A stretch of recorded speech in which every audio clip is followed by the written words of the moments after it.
Un ejemplo para pensar en esta colonialidad cosmogónica podría ser las diferentes versiones que vamos como escuchando en paralelo respecto al coronavirus. No sé si ustedes han escuchado alguna de estas, pero yo he escuchado, por ejemplo, que es una purga de la Tierra que necesita eh, como purificarse, que es un descuido sanitario porque no se han tomado las medidas sanitarias que se debían tomar en su momento, que es un mensaje cósmico de la divinidad, del universo, que nos está enseñando una nueva forma de vivir, de relacionarnos, de pensar, que es un efecto de abusos de agroquímicos o es un efecto de la actividad agroindustrial y los modos en que muchos animales son hacinados para la producción animal y entonces se empiezan a contagiar y empiezan a producirse virus que nunca antes se habían visto, una advertencia de Dios que nos está dando una última oportunidad o de los dioses que hablan, ¿no?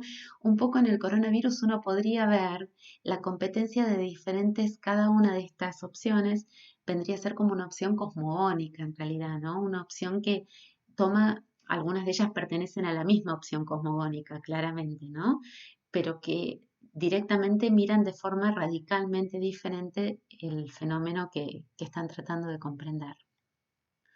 ¿Qué serían las pedagogías descoloniales? Y tal vez la pregunta más importante, ¿van a la escuela? Porque lo cierto es que, a diferencia de las pedagogías críticas, que no se quedan en la escuela, que van más allá de la escuela, pero que aman la escuela porque es un lugar de posibilidad, las pedagogías descoloniales son bastante reticentes a todas las instituciones moderno-coloniales. Por lo tanto, el Estado es un lugar incómodo para una pedagogía descolonial, la escuela es un lugar incómodo, ¿no? Estarían más cerca de Illich, si quieren, o de Althusser, si les parece, que de los pedagogos críticos en ese sentido.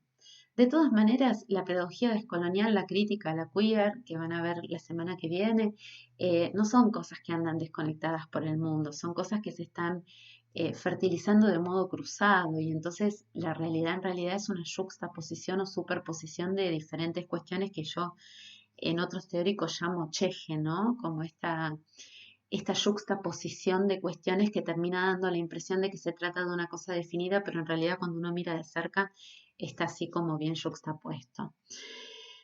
Podría ser en la escuela. ¿Qué implicaría una pedagogía descolonial?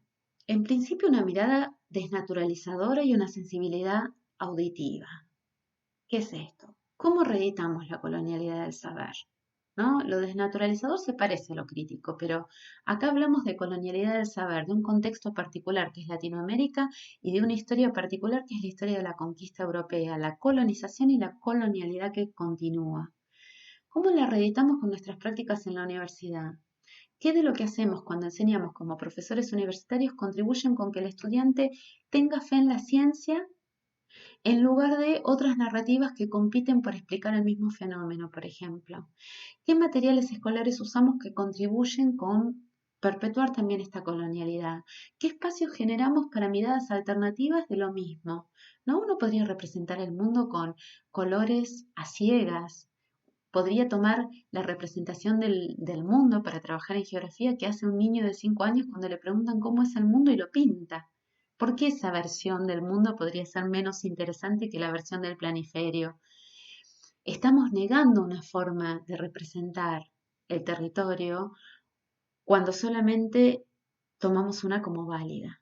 Entonces, ¿cómo reeditamos la colonialidad del saber en la escuela, fuera de la escuela, en los procesos educativos? ¿Con qué discursos y prácticas escolares de todos los niveles contribuimos a la continuidad civilizatoria? Y otras preguntas que tienen que ver con la sensibilidad auditiva, ¿quiénes callan? ¿Y qué alternativas encierra ese desperdicio? ¿No? Karina Vidaseca habla de las voces altas y voces bajas. Las voces altas son, por ejemplo, las de los medios de comunicación que nos taladran siempre con los mismos mensajes. La voz de la escuela también es una voz alta, la voz de los maestros, la voz de los libros, de los académicos. Esas voces bajas, las que se escuchan poco, ¿qué dicen respecto de otras formas de mirar esto? Porque entonces si uno quisiera ser un pedagogo descolonial, además de advertir en qué estamos siguiendo la tradición de la colonialidad, podríamos ir pensando en dar la posibilidad de escucha, dar audibilidad a esos otros relatos que en la historia de los últimos 500 años han sido dejados de lado como magia, mística, palabrería, desacreditados, ¿no? Que sería este desperdicio de la experiencia del que habla Boaventura Santos. Y entonces les propongo una imagen que estaba en mi texto de primaria de la conquista de América y otra imagen que también podría hablar de la conquista de América, pero que activaría otros sentidos, como hice al principio cuando les mostré las tres calaveras y después les mostré tres posibilidades de nombrar lo mismo y cómo cualitativamente había desplazamientos de sentido. Acá esa foto salió cuando puse en Google escuela pobre. No creo que tenga que decir mucho más, piénsenlo. ¿Qué otra cosa sería una pedagogía descolonial? Trabajar en el autoconocimiento de nuestra propia máscara. Acá para máscara vuelvo a piel negra, máscara blanca, este trabajo de Frantz Fanon, pensando en qué, qué imagen difractada de quienes somos por mirarnos en el espejo de lo civilizado. eh, ¿Cómo se juega esto? Porque la colonialidad del poder ha mutado de forma tal que ya no es posible relacionar un lugar de sujeción social o de control social o dominación social con un rasgo fenotípico. En algunos casos sí, con algunas comunidades migrantes todavía es posible verlo con claridad, pero nosotros mismos somos sujetos de la colonialidad, porque no somos europeos, aunque creamos que sí. Y entonces sería muy interesante como parte de una pedagogía descolonial ir como advirtiendo, bueno, ¿cuál es nuestra máscara? ¿Dónde se juega nuestra herida colonial? Nosotros que no somos claramente negras, yo no soy claramente negra, ¿no? O india. ¿Cómo, cómo develar, cómo mostrar, cómo hacer manifiesta estas heridas coloniales que igual llevo, ¿no? Como sudaca, como habitante de estos territorios? Y tal vez una última invitación tendría que ver con el desarrollo de una ética no moralista, ¿no? Hay momentos en que la diferencia entre nosotros y los otros es radical. Hay un ejemplo de un libro de Karina Villaseca que tenía hoy en la mano y ahora no sé dónde está. Eh, si no se los mostraba. Acá, perturbando el texto colonial, ella pone un ejemplo en un momento de una comunidad wichi en Salta, en donde la maestra denuncia al tío de una nena porque había abusado sexualmente de ella. Y en la comunidad lo que dicen es que es costumbre que alrededor de los 10 años un familiar de sangre de la madre inicie sexualmente a las niñas. Acá lo que tenemos son dos visiones cosmogónicas en disputa, contrarias, contradictorias. Y en realidad uno como árbitro, como no hay un árbitro que pueda hablar desde ningún lugar, no habría motivos para decir que una cosa es mejor que otra, excepto si fuéramos al caso singular de lo que experimentan esa madre y esa niña, ¿no? Si ellos lo sienten como una violencia o lo sienten como algo totalmente orgánico y natural a su forma de vida. Eso es lo que se llama la diferencia radical, que yo como sujeta de este momento no pueda no pensar en pedofilia, y que ellos no puedan ver por qué me inquieta a mí que una nena de 10 años tenga relaciones sexuales con un hombre grande y un tío, ¿no? Entonces un poco habría que pensar en qué modos vamos desarrollando una ética de respeto por el otro, pero que de alguna manera no nos violente, que no violente por imponerle mi ética, ni me violente por necesitar imponer algo que es realmente muy difícil. O sea que los tres desafíos de las pedagogías descoloniales para la escuela o para cualquier lugar donde se educa y se aprende son desafíos realmente importantes.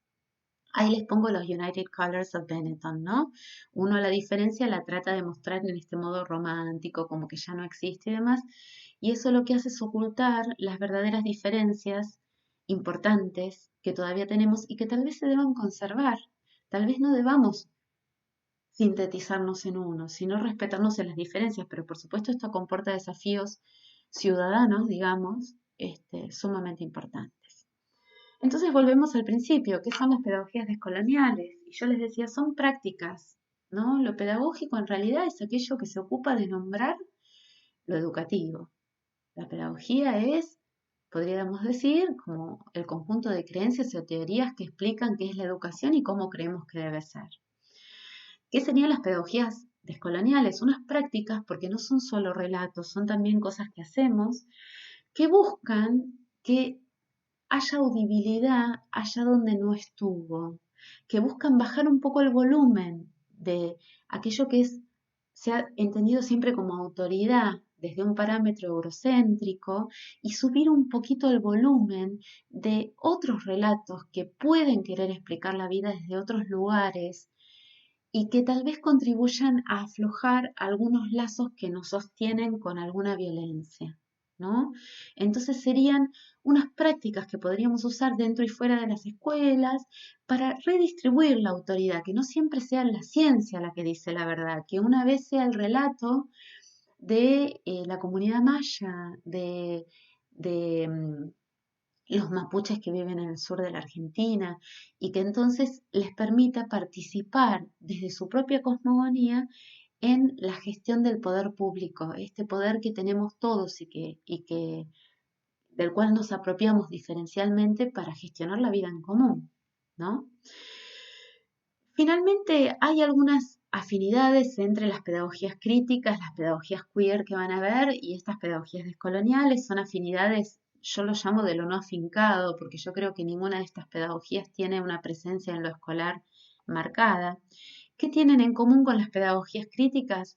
Las descoloniales también trabajan estos cuatro ejes de poder, historia, cultura y lenguaje, la praxis, el activismo social, esto de pensar en la inmanencia de lo educativo, que lo educativo no está solo en la escuela ni exclusivamente allí, sino todo alrededor en el tejido social, y también este biopoder, el poder sobre la vida, el poder público del sujeto para cambiar sus circunstancias, pero todo esto encomillado. No van a encontrar dentro de las pedagogías descoloniales o del giro descolonial las mismas palabras que usamos desde la cosmogonía o desde el aparato explicativo de las pedagogías críticas. ¿Por qué? Y porque están tratando de desmarcarse de los eurocentrismos, ¿no? Y también porque hay una localidad, hay una ubicación, una situación, diríamos un lugar de enunciación bien claro que es el sur global, ¿no? Hablamos desde América y entonces las contribuciones que tomamos tienden a ser las de latinoamericanos y centroamericanos, aunque en el fondo y concomitante están todas esas herencias que ya les comenté en una de las diapositivas anteriores.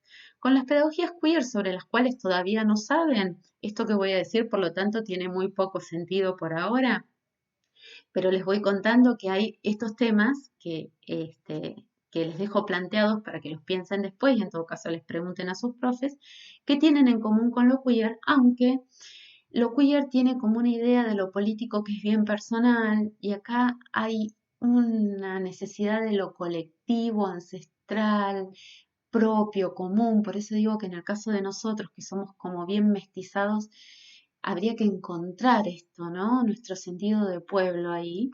Y también se desmarcan todo lo posible de los eurocentrismos, mientras que las pedagogías queer, fundadas un poco en las teorías queer y en algún postestructuralismo del feminismo, también están bastante emparentados. Bueno, hasta teoría de la educación llego hasta acá.